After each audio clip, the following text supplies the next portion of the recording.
ये वीडियो सिर्फ लड़कियों के लिए है। आपको पता है, हम स्त्रियों को ब्रह्मदेव ने एक वरदान दिया है जो पुरुषों को दिया ही नहीं। एक ऐसा वरदान जिससे हम मृत व्यक्ति को भी जीवित कर सकते हैं। लेकिन कौन सा वरदान?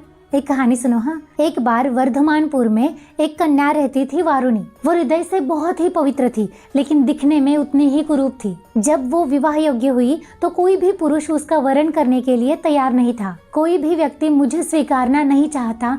ये जानकर बेहद दुखी होकर वारुणी वन में जाकर तपस्या करने लगी। प्रसन्न होकर भगवान ने दर्शन दिए और कहा कि हे शुभे, अभी तुम्हारा संन्यास लेना योग्य नहीं है, इसलिए विवाह करो। ये सुनकर वारुणी गांव में जाकर हाथ उठाकर पूछती है कि अगर कोई व्यक्ति मेरे साथ पानी ग्रहण करता है तो मेरी आधी तपस्या उसकी होगी। तो कौशिक नामक एक अपाहिज व्यक्ति आगे आया।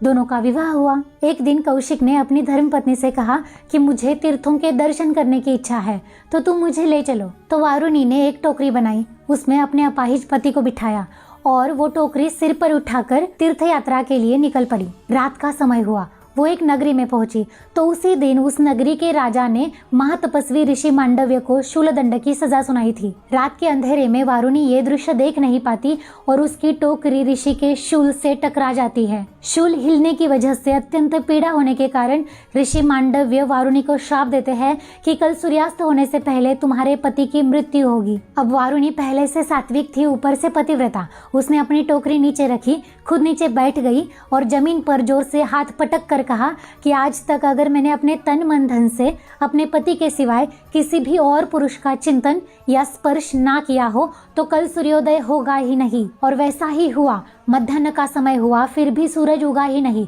देवता घबराकर पृथ्वी पर आए और वारुणी के सामने प्रार्थना करने लगे कि कृपया अपना प्रण वापस लो। वारुणी ने अपना प्रण पीछे लेते ही सूर्यदेव ने दर्शन दिए। कुछ देर के लिए उसके पति कौशिक की मृत्यु हुई, लेकिन देवताओं ने उसे पुनः जीवित किया, उसका शरीर पूर्णतः स्वस्थ बनाया। फिर दोनों सुखपूर्वक रहने लगे। तो वरदान ये है कि एक बार जब आपने विवाह का पानी ग्रहण संस्कार किया और उसके बाद अगर आप अपने पति के सिवाय किसी भी और पुरुष के बारे में सोचती भी नहीं हो और अपने पति के साथ धर्म पूर्वक रहती हो तो आपकी वाणी सतवाणी हो जाती है। साक्षात माँ सरस्वती आपके वाणी के ऊपर निवास करती है। फिर आप जो बोलोगे वो सत्य होने लगता है। अगर आप पातिव्रत धर्म का पालन करती हो तो आपके अंदर देवी तत्व जागृत होने लगता है। फिर आप सावित्री की तरह मृत व्यक्ति को भी जीवित कर सकती हो, सूरज को भी उगने से रोक सकती हो। साक्षात देवता आपके सामने हाथ जोड़कर खड़े हो जाते हैं। देवताओं को भी अधीन करने की शक्ति आपके अंदर आती है। बस शर्त ये है कि आपको आपके पति के साथ एकनिष्ठ रहना है।